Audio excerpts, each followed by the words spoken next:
All right, let's get right into it. Today, we're going to break down a really fascinating and, frankly, a pretty wild theory. It's one that tries to connect the dots between space weather, geology, and even ancient history to predict a recurring global catastrophe. It's a lot to take in, so we're going to unpack it piece by piece.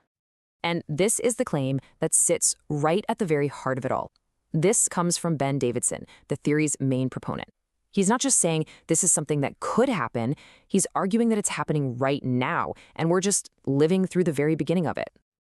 That is the big question, isn't it? So what's the deal with the so-called disaster cycle?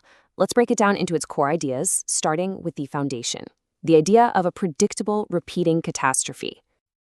Okay, so the whole theory really hinges on one big idea, that our planet goes through a major geomagnetic event. Not just randomly, but on a predictable, recurring schedule, like cosmic clockwork.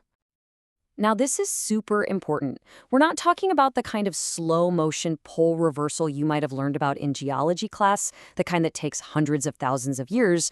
No, this theory is focused on something much, much faster and way more violent, what's called a geomagnetic excursion.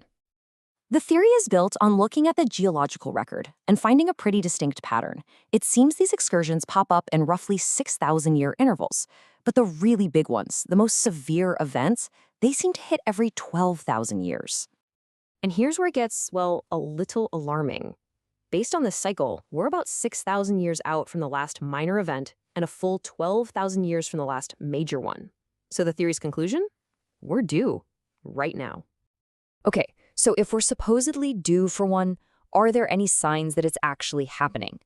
Well, proponents of the theory say yes, absolutely. They point to current data that suggests the cycle isn't just underway, but that it's speeding up. And here is the key piece of evidence they cite for that acceleration. Get this. The theory states it took 150 years for our magnetic field to lose 10% of its strength, but it only took 10 years to lose the next 5%. I mean, that's a massive increase in the rate of decay. It's like it's hitting the gas pedal. And it's not just that the field is getting weaker. It's also getting faster. The movement of the magnetic poles has apparently gone from a slow crawl, we're talking just a few kilometers per decade, to a flat-out sprint of up to 60 kilometers every single year. And where are they heading?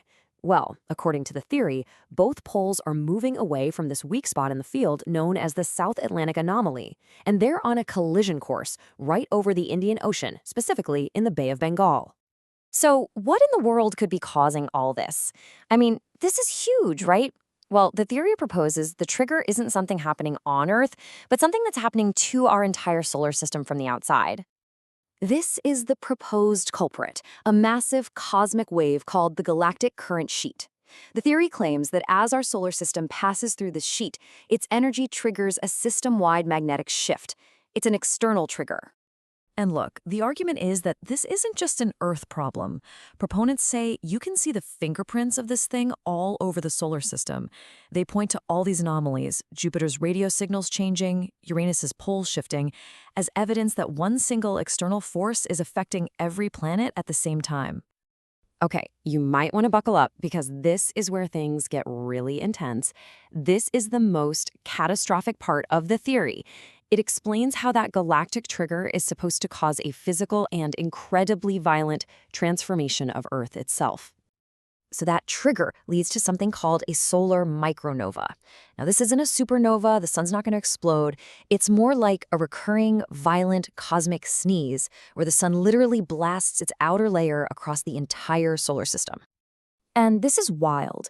The theory actually aligns the physical stages of this micronova with some ancient prophecies. The idea is the sun first turns a brilliant white because of magnetic changes, then red as it dims, then it goes black as cosmic dust builds up, and finally, a pale color as the micronova itself ignites. So how does a solar sneeze cause the ground to move? Well, the theory claims that the energy blast from the sun is so powerful, it induces a current that melts the layer between the Earth's crust and mantle, effectively unlocking the entire surface of the planet. Once it's unlocked, what happens? The theory says the immense weight of the polar ice caps would cause the entire crust to shift.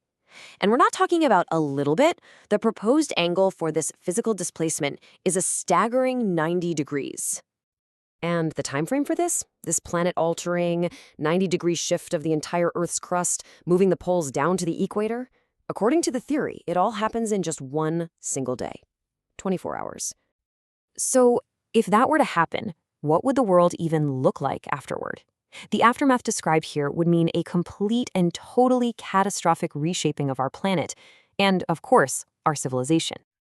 It's a cascade of catastrophes, really. The weakening magnetic shield leads to a depleted ozone layer and lethal radiation. The crustal shift itself would trigger continent-sweeping tsunamis. And for our modern world, the geomagnetic chaos would cause a complete, total failure of the global power grid, leading to mass extinctions. And this is what makes the event a truly modern apocalypse scenario. It's not just about the tsunamis and radiation, it's about the light switch. The theory identifies the collapse of the power grid as the single greatest threat to human survival, arguing it would lead to a near-total societal breakdown in just a few months. So what are we left with here? Is this a predictable cycle backed up by a mountain of interconnected evidence from all these different scientific fields? Or is it all just a cascade of unrelated coincidences, just connecting dots that aren't really there? The theory lays out all the data, and it leaves us to weigh that conclusion.